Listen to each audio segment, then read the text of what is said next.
taking over, that's a promise, not a threat.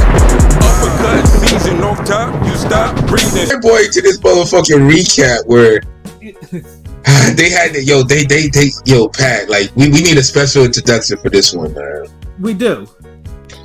Hold on, drum roll, boom, boom, boom, boom, boom. So we had old versus young, light versus halfway evening. Yeah, we'll give you that. What? Yeah, we'll give you a fucking light versus eclipse, nigga. How about that? Yeah, there you go. Y'all, the young niggas picked the old nigga. The old niggas picked the young nigga. Wow. What the fuck did y'all see in Tony Harris? I thought Tony Harrison would. He did employ his jab. That's about the only thing he employed. Yeah, that's all he did. I thought he would employ 1-2s and movement because Tszyu is fucking hittable. And you should have said you thought he'd employ head movement, but we'll talk about that later. That too, but fucking he didn't move nothing. He couldn't move at all. Like, he looked old. He looked old. Yeah, I still thought he did well in spurts, but no, definitely Tszyu definitely got the best. He ain't do well enough to damn win 4 round spurts. I gave him 3 rounds. But it was clear y'all being generous, but I could see 3. It was clear it was going more down. than 3. Like wow. It was clear that it was going downhill after the 6th round. It was just like, yeah, we know where this is going, unfortunately, and it's not getting good. So it was just a matter of time before the inevitable happened. He never recovered. I think it was the 3rd round. He never recovered after that fucking shot that sent his ass back. Yeah, that overhand right that he took. Yeah, like once he took that shit. Yeah. It was like he got picked apart slowly. He got pieced up.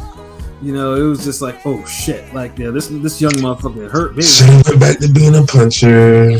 Yeah, exactly. You know, and funny things too, because in our chat, you know, Rome was getting excited because this nigga was talking about Tszyu was shook, you know, like because Tony was jabbing him a couple of times, and I had to tell him like, no, that's not like, you know. I mean, there was some good jabs, nigga. He was snapping the head back. Yeah, but the problem was, you know, you're supposed to give him a little movement here and there, so you know, to make him actually try to reset. But instead, or fight with it, or dip your head, slide little like Pat said, man. Yeah, I'm not gonna lie, but it looked like his right arm was attached to his body, like it wasn't moving at all. Like he was standing too far over his front foot, so he couldn't even damn dodge that shit. And that wasn't because of the small ring, but he didn't throw his right and move around. He didn't throw a meaningful right. I felt like the whole fight, maybe a couple. Yeah, because I mentioned our check, like he didn't get his respect because he allowed during this jab, like Tszyu was like, okay, that's all you're gonna hit me with. Fine, you know, I'm gonna close the distance. And when Tszyu closed, he was scared of the right hand because of the left hook. Remember, he was barely covering up. Look, dude had his fucking right hand like right here. And then he would raise it when the left hook would come. Sometimes the left hook was going above his head. In the first round, he knew what was up. In the first round, he did let a right go. But when he let that right go, that's when Tszyu just let off a vicious left. Like, and countered him, yeah. Yo. But he kind of blocked it, but he felt the power. And you could tell he was dodging that punch the whole fight. He went up top over the right. Yeah, definitely. Right. Yeah, he was dodging that punch the whole fight because I don't know, because it didn't connect in the first, but he must have felt the power through the glove. It scared him. The impact, dog. Like, but then the thing is too, like he's leaning forward, like his stance. Like a lot of times, your flaws will come from the foundation of how you fight. He's another one, like George Groves, the hunched over shit. You're gonna burn yourself out fighting like that for fucking 12 rounds. Fucking what this Tony Harrison, he fights on the front foot and he had his head over his front foot hard and he's jabbing from his fucking waist, and with a guy who has his hands up, who is easier to counter because his hands are already up and you can't counter or react fast enough. And well, the funny thing too is like he was doing that the whole first half and paying for it. And instead Harrison like slipping the punches, he was jerking his head back, which is why Tszyu kept on catching him all the fucking time. Yep. All the fucking dude, why fight on the front foot if your defense is gonna be the jerk back? Like, what the fuck is wrong with you? I could see if he was leaning back and trying to jerk back, then I'm like, okay, like I see what he's doing, but that didn't make no fucking sense. Then you're fighting over your front foot, and then you're not circling, so you're not even giving an angle. Like you're literally presenting your face with your head down as a window to get hit. Right. Shit is weird, but I've seen him do that in other fights too. But this is the scariest he's ever looked in a fight to me. Yeah, well, I mean, he just didn't have anybody else that could. Sergio Garcia wasn't going to take advantage of that. So, but Tszyu Sergio Garcia not the type of fighter. Perella took advantage of it. Charlo took advantage of it. Fucking Hurd, all these niggas. Hurd took advantage of it. No, Hurd just absorbed the punish. Hurd absorbed the punishment. Willie Nelson did it. But this is the thing. When Hurd started firing back, Tony Harrison's hands and arms and feet and face is in the same fucking position. That's what I'm saying. Like you could have bad foundations, and they just when you get to the top level, they just get exposed even more. Like just like Amir Khan, his fucking top half of his body speed isn't synchronized with his lower half of his feet. Right. So his face will get the punches before his feet does. Yeah.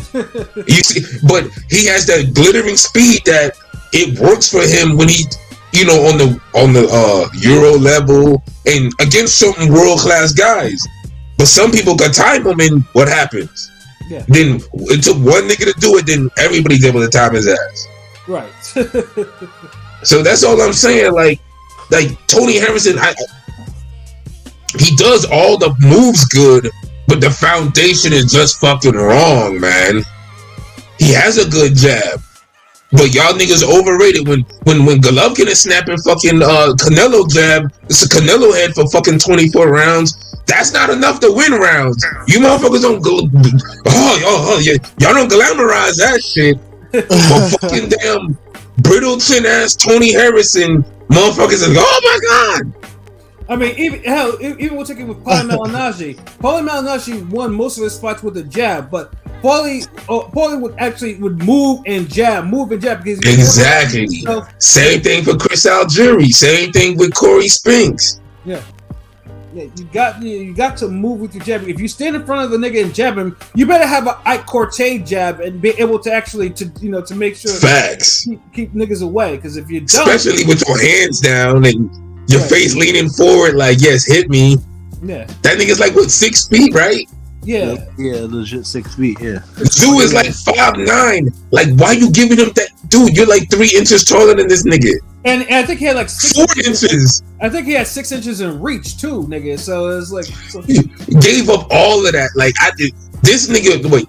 Like you know what? Like the short circuit that he usually display later on happened in the first round. But Tszyu, but I'm about to say Tszyu. Tim Tszyu don't have the like. Tim Tszyu also has his defensive flaws, liability sometime, and he could be a slow starter. He ain't really kill the body like he normally do. So like he got his own inconsistency issues, and I think he do be cold in the beginning. But that's the only reason why Tony Harrison really looked good, because Tszyu's still not there yet. Yeah, and the funny thing is, Perfangio just said, you know, Tony Harrison did find some success in the phone booth, though. He was doing some good work in the. I think one of the clear rounds he won, he was because that automatically cuts the distance. Right. When they're at a distance, he's like this, right, getting fucking jabbed and jerked back. Yeah. You know, but like I said, Harrison just didn't do enough of it. It's just basically, as you mentioned, he had the tools, but the foundation was just like, it was always so flawed. Because I mentioned before, Tony was a puncher when he was coming up. Tony used to get rid of these cats, like he was that, and then you know when he started switching up his style. I mean, they didn't come, but you know he's just he wanted to be more of a boxer. But I think doing that, he just didn't correct some of his flaws to actually employ to be like a boxer puncher. Because he used to have his hands up more when he was a puncher. Yeah. Yeah, that was during the Emmanuel Stewart days. But he ended up getting Terry Harper, ironically. Yeah. Yeah, then with the DJ from Super Street Fighter 2 uppercut. Right. That he like Yeah, I'm sorry. Yeah, that like the ref was. I don't know what the fuck the ref was looking for. Like like I said, like when you see a motherfucker taking like 15 clean your hand shots, over the rope. First it was just it was spamming the right hands, and Tszyu even slipped when he threw one of them right hands and still rocked his ass. Like and then Tony Harrison like on the ropes because he was on the ropes for most of the fight because they said because the ring is small. No, yeah, it doesn't matter. Like you gotta fight. Like if you're not throwing nothing, then what the fuck is a small ring? And then your back's on the ropes, and then you're just getting tore up. And then you're getting, then the next thing you know, you're eating 6-7 straight rights, and then a left hook, and then a right hook, and then you allowed the motherfucker to spam like 6 uppercuts on you. And he threw 8 uppercuts. I counted. Yeah. 7 were in a row, and then the final one when he was already falling down. I think I counted 6, but I think I must have missed one. But he basically it's on TikTok. He did after like half of that. He was like pretty much out of there after the third or fourth. He he only landed like 4. Tony must have said something to the ref because that ref was like, "Fuck you, nigga." It was like, that ref get up. He even let him get up. Because after like 2 of the uppercuts, he was going down. Like there was nothing. He was just sitting there. He couldn't get out the way of a damn uppercut. How you throw fucking 6 in a row like that and get out the way of one? After he got dropped, I was shocked Tony actually stood up after. And he made one of the worst rookie mistakes of when he was against the ropes. He turned his head away from fucking Tszyu. Like, how you turn your head away from him? Like, you're on the fucking ropes. But hey, he made the count, and he was still ready to go. Go to sleep, nigga. Yeah, exactly. Like honestly, the ref was doing too much to giving him that count because he got up, but he was in worse condition than fucking Lee Wood. Shit. Yeah.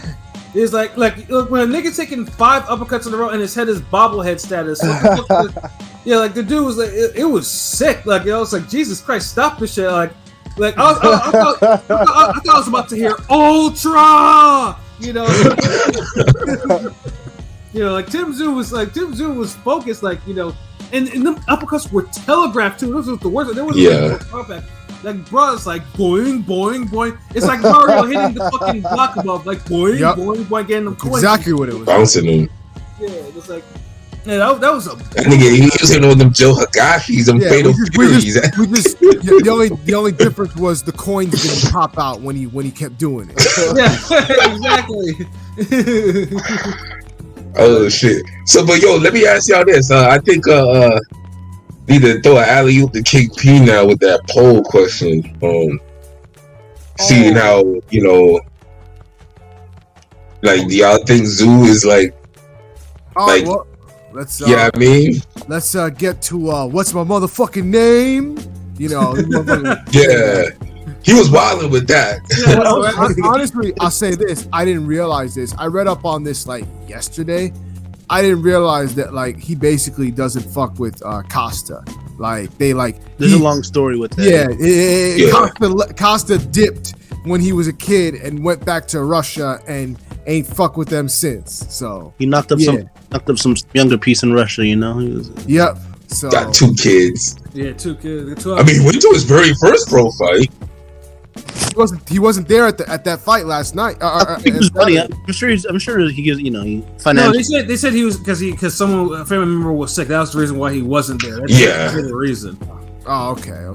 But that was for that night though. Like all the other times, it's like I just heard he really wanted them to really go back to Russia with him, and so they was like, nah, we'd rather be here. And he's like, fuck all that. I want to go back to Russia.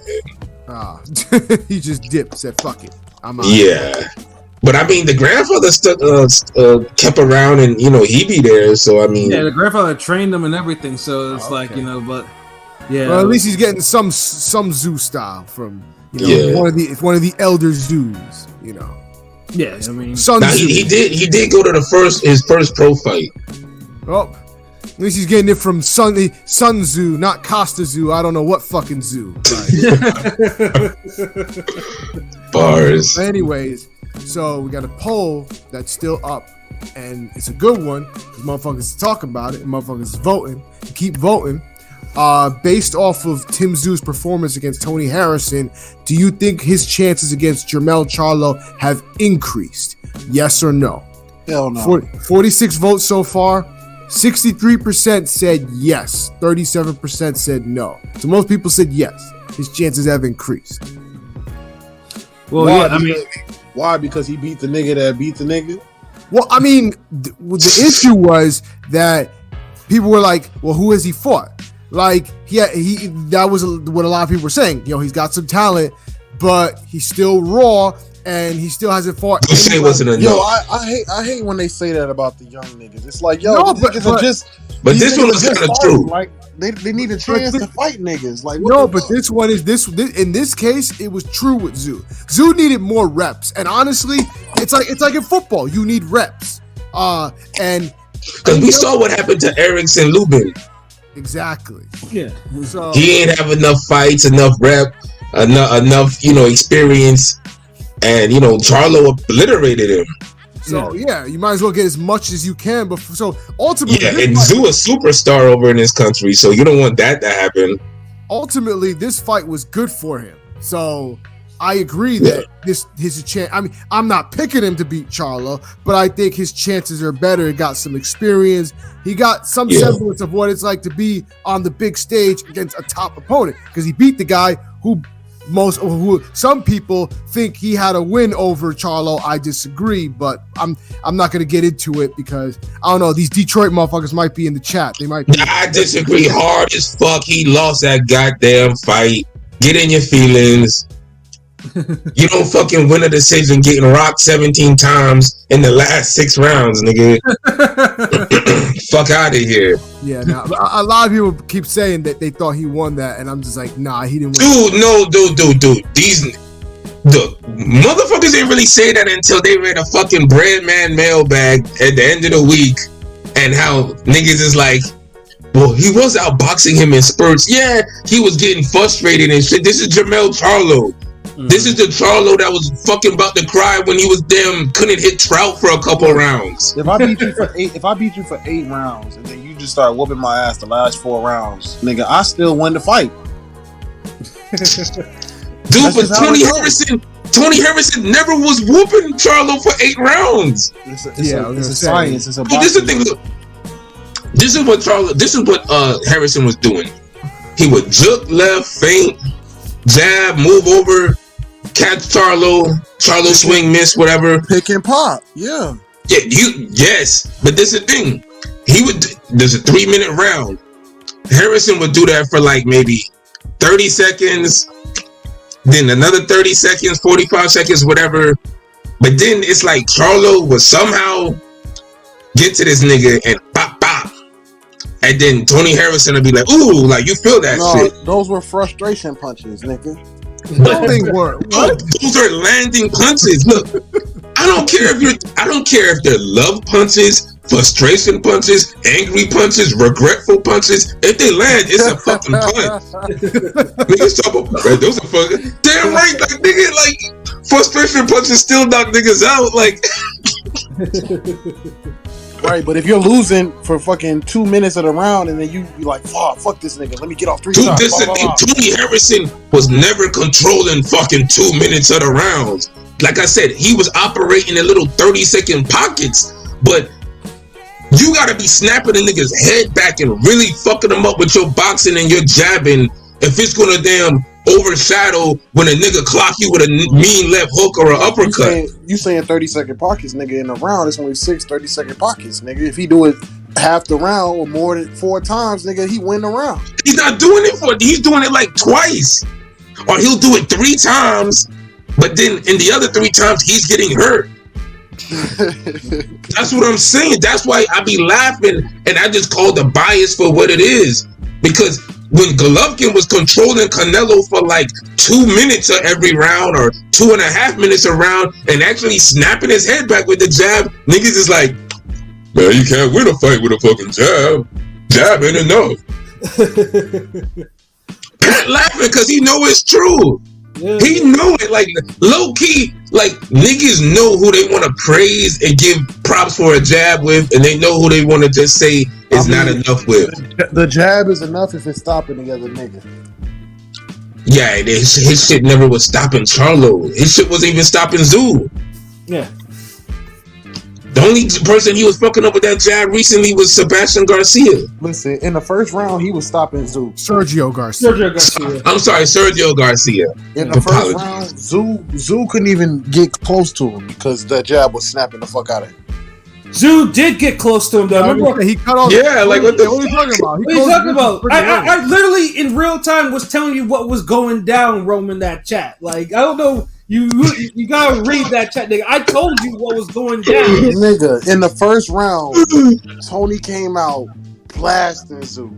Nothing. He probably hit him with fucking 30 jabs in the first round. Okay, that's one round. Okay, and I gave him that round. I gave him the right. first he won the first round clear. I was like, okay, he looks good. And then he just stopped pumping the jab. He stopped pumping it. He would just throw like one. He was doing what you was just talking about. Every 30-second spurt, circle around, pop a jab or two, and then like slide around. Well, there was no circle. He wasn't circling shit. Yeah, he wasn't circling for shit, man. The ring was small. It's like every time he took a step back, he was in the ropes. It don't matter, nigga. Look, if you could box, you'll outbox a nigga in a fucking damn elevator. But isn't his style more of a dancing style anyway? He needs space to move. Nah, Harrison's style is not more of a dancer. Dude, look, nigga, you was there. Like the 3-foot rule. You don't need a big ass room to outbox a nigga. 3-foot rule. But with a nigga that must mean you want to run from a nigga. Powerful than you, a nigga that you know got more power than you. Tszyu got more power than him. Yes, but look, Tony Harrison is still bigger, like taller. The dimensions. He's not over. Like, and Tony Harrison could punch himself. But if you're not going toward the opponent with power, Tony Harrison punches harder when he's going towards you. He's not like a Keith Thurman nigga who's gonna run you into something counter, da. But how is he gonna hurt the nigga jabbing backing up? I don't know. Y'all pick the motherfucker. Y'all tell me. Like me and Pat was just be like, nigga, I thought he looked good. And we called the fucking round too. Yes, let's not fucking underrate that. We called it to the very fucking round, the 9th round. God damn. Man, Ring Gang be having some accurate fucking predictions, nigga. The nerve of y'all niggas picking now Tony Harris. What did y'all see in this? That's just one of them I don't like. Just wow. Like I can see why y'all like Laura and some of these other boxers and these Cuban niggas y'all be fawning over, but Tony Harrison was always just like a B level fighter to me. Like good boxing, like solid boxing ability, but like the intangibles and then the defense, it's just I don't know, like. Yeah, I mean, keep in mind, like I said, this dude has a split decision win over Ishe Smith, and we kept on. I mentioned it's like that fight was, the split decision. No, that shouldn't. It's like, yeah, it's like I mean, Tony's a cool guy. I mean, I've met Tony. I've hung out with him. Like, funny dude, great personality. Like, yeah, he is. Yeah, he is. And I think that's why people. That's why people. Well, I would say not everyone, but some people won because had Tony won, then bam, we get Harrison Charlo 3. Which niggas that like this is what Gotti Ward 1 and 2, and we need to like that fight wasn't even like great for a trilogy like that. And if Tony Harrison looked this bad, oh my god, Charlo would have damn knocked Tony Harrison out in like 3 rounds, right? If he would have showed up like this. So now pretty much now I think Harrison's brother's calling for it, and then Tony Harrison's like I've been being punched in the face since I was 5. I don't know if I want to continue. And then I know my man Lukey, shout out to Lukey, was like usually when boxers start doing the training thing, they're like if they're doing the half in half out, it never goes good. It's like because Jonathan Banks. Yeah, Jonathan Banks. Yep, that's a perfect example of somebody. Someone. And that's even the Seth Mitchell wins. Yeah, the Seth Mitchell win. The second one, as I said before, the second fight is one of the few cases I said, someone threw this fucking fight. Like he said, he broke both his hands. Yeah, but this motherfucker, every time he landed the shot, Seth Mitchell was like shake, rattling, and rolling because this nigga was like almost getting. And then this nigga wouldn't attack him. I'm like, get the. And then that's why Seth. This nigga said shake, rattle, and rolling. God damn. But then that nigga, what happened when he fought Ariel after that? He got knocked the fuck out. So it's like, yeah. It's like, Ariola don't be playing though. Like he just jump on you and combo you with like mad plumber punches. Yeah, but it was bad too because it was like, yeah, the odds are. You'd win if this nigga went over 2 rounds. You actually win money if you put bet on it. I remember that specifically. I was just like, oh wow, yeah, it was that bad because you know how shaky that shaky was. Like, that was some real bullshit. But yeah, trainers like if boxers if you're halfway training, you gotta pick one or the other because you can't really you can't do both. You're gonna have to tell that to your boy Turbo Fist. Yeah. Yeah, that's it worked for him because he's in a division that's not as dangerous, and he's just a better fighter than damn Tony Harrison. Like, just I'm sorry, like, yeah, like their level, like Gary Russell Jr. Wow, I didn't even call this nigga Turbo. Fucking Turbo Fist is like an A level fighter. Tony Harrison is a B level fighter. Like that's not being disrespectful to Motown, Detroit, Eminem, 8 Mile, whatever the fuck. It's just being honest, like real shit. Maybe he could pull it off a little better. Yeah, but I'm hoping too because I know he's supposed to make his comeback like this summer from the rumblings that I keep hearing. From because against who?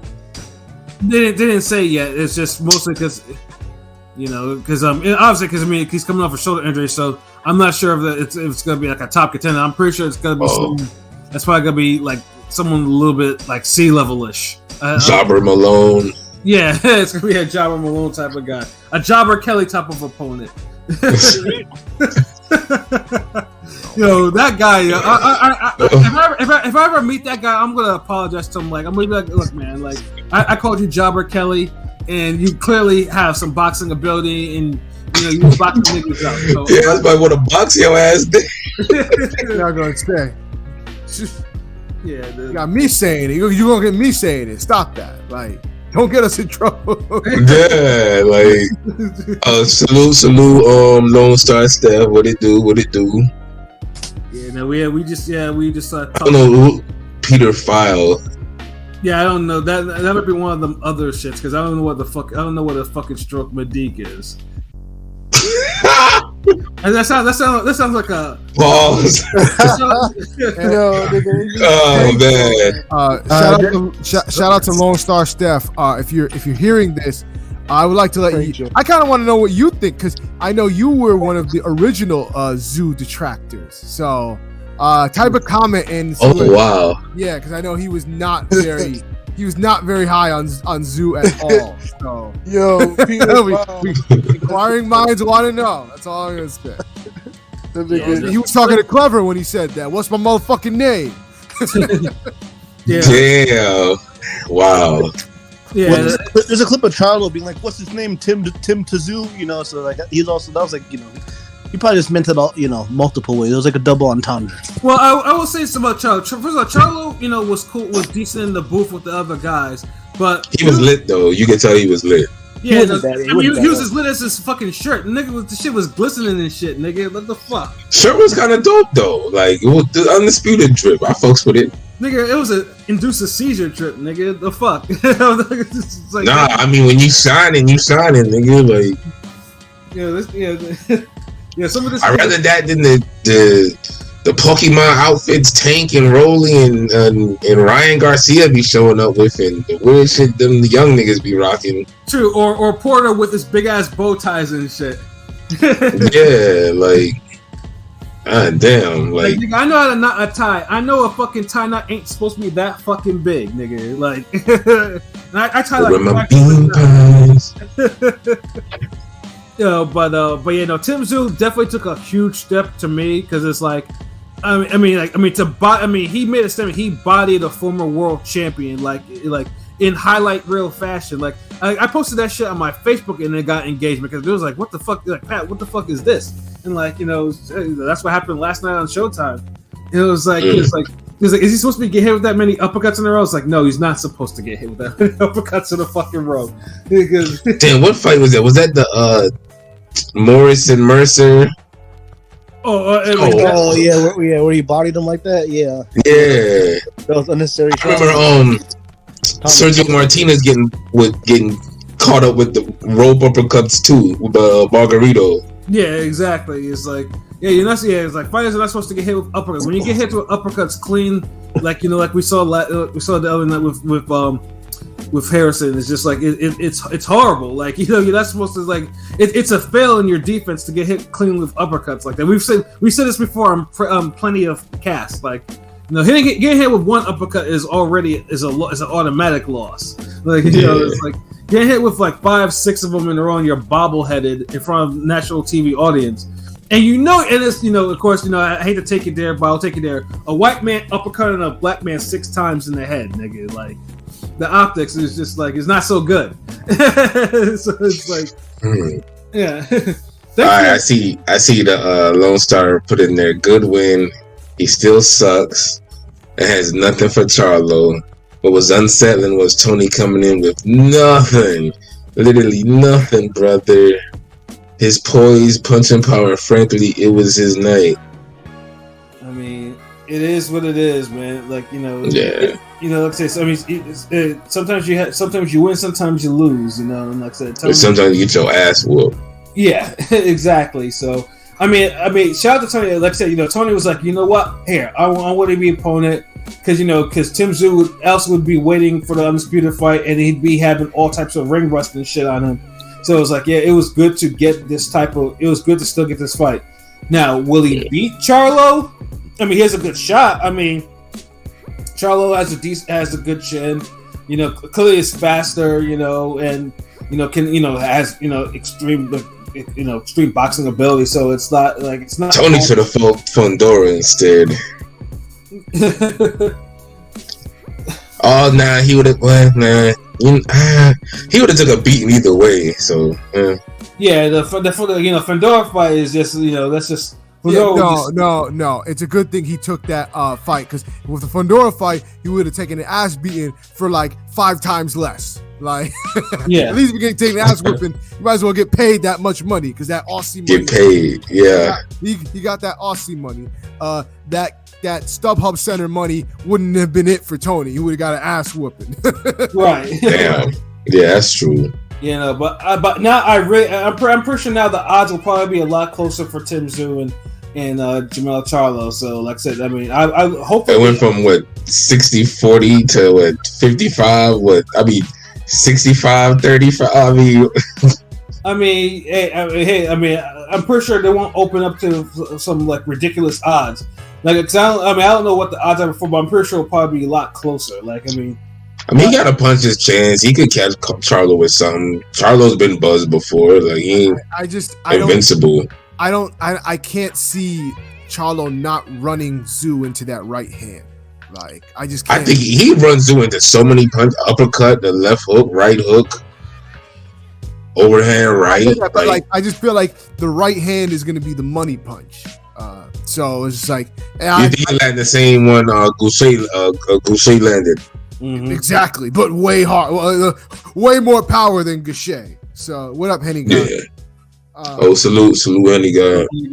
I mean, I think Tszyu's pressure might present maybe some issue for Charlo, but it's not like Charlo hasn't seen pressure before. He saw it in his last 2 fights. Yeah, right. Like and Tszyu don't have no Castaño pressure. Tszyu ain't coming in there fainting, double jabbing, tacking the body. I mean, it's calculated pressure. It's calculated. I mean, they're both pressure fighters, but they pressure in different ways. Different ways. Yeah. One is trying to spook you pressure. One is really pressuring you. Like Tszyu is just trying to time you pressure. He's moving forward. He's presenting a target, but he's letting you know, like, look, I'm gonna be in front of you, and if you hit at me, I'm gonna come at you. But I'm here, nigga, and he's putting you in that mental pressure. Like Castaño, he's like trying to carry you fast, and then he's fucking jabbing at you and landing and body shots. He's overall really.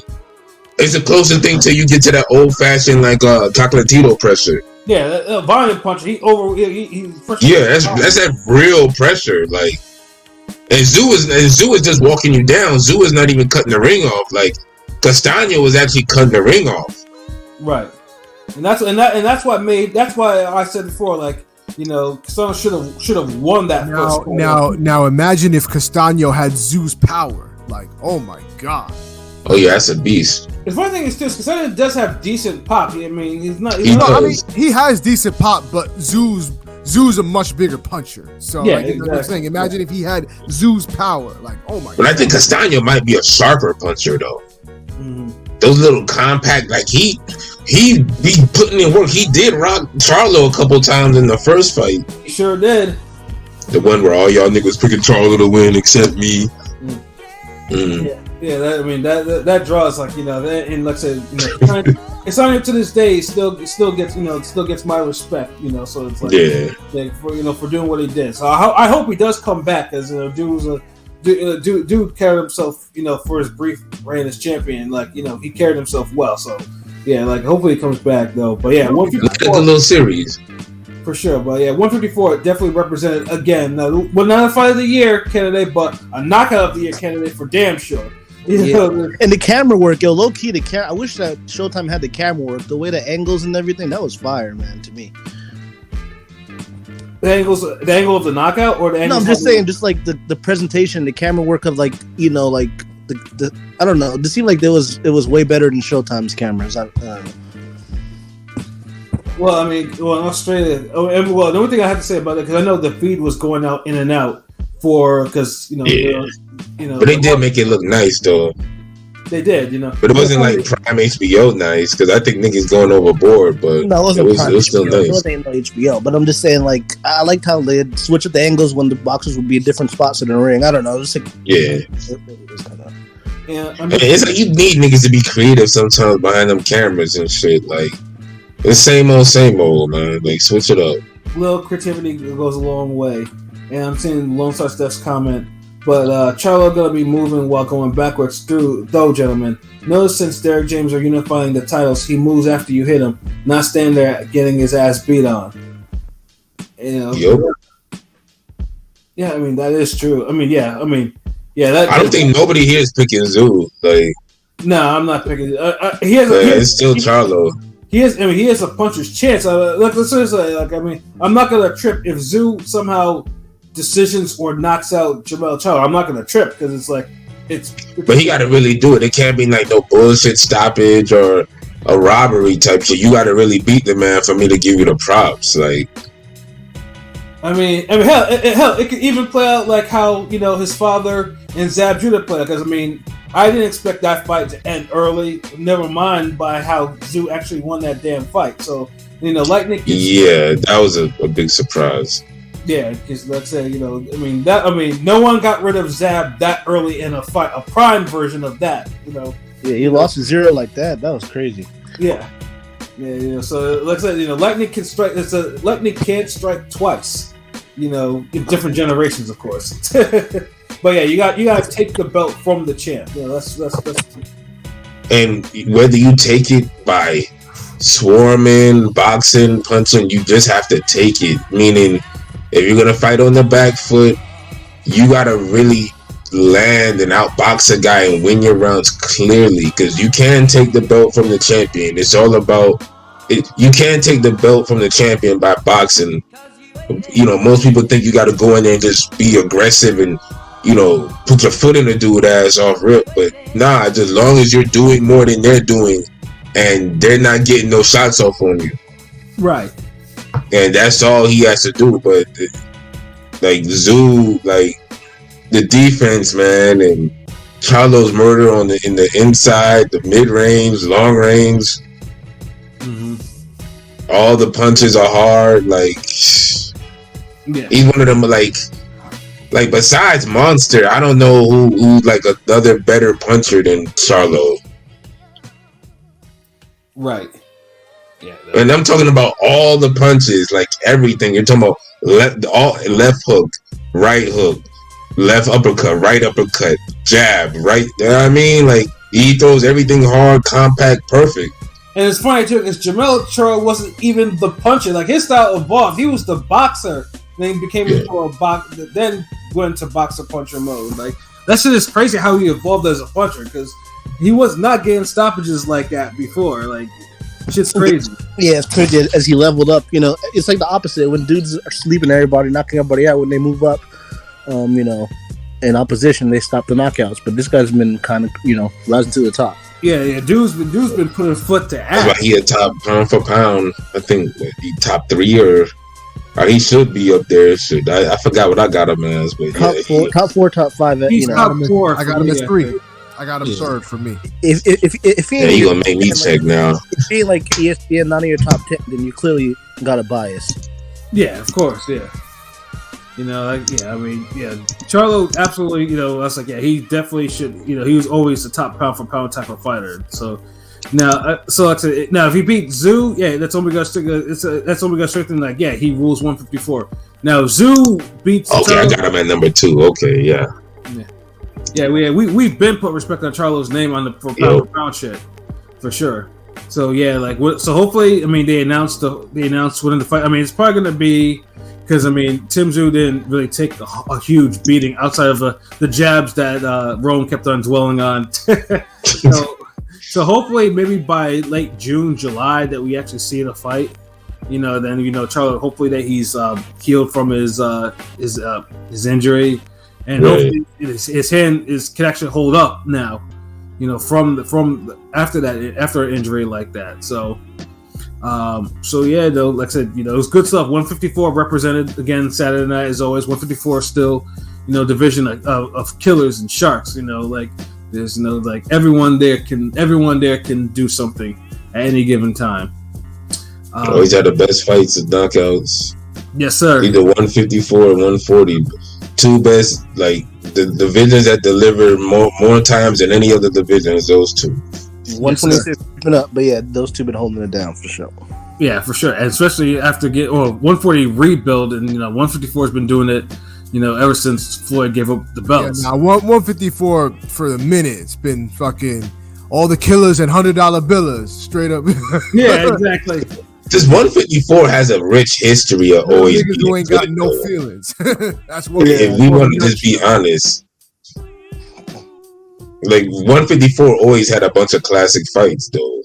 They did. I mean, I got a couple forgotten fates from that division. I said, like when 154 never has really a long cool period, like. It's always kind of buzzing. Like it was a little cool for a second, but this kind of reinvigorated. It's funny because 154, you know, historically before there was a time where it was looked at as a complete filler division. It was like people who were too big for 147 but too small for 160. Yeah. Let's go there. Go to 140, 154, nigga. Like, well, I mean, you can't do nothing else. It's not an original division, so I mean, but that's where you get undisputed, where you get all these fights, honestly, that's more applicable for 140 than 154. 140 is for all the guys who can't make 135 because they ate too much cheeseburgers, but can't be at 147. Right. Well, I think some of these 140 guys can be welterweight, but they rather just stay at Cough Regis Pro Grade. But now, of course, 140 is the division of sharks, so now they can't really hide without people calling them out on it. So that's the best thing. But yeah, the 154, you know, good shit from Saturday night.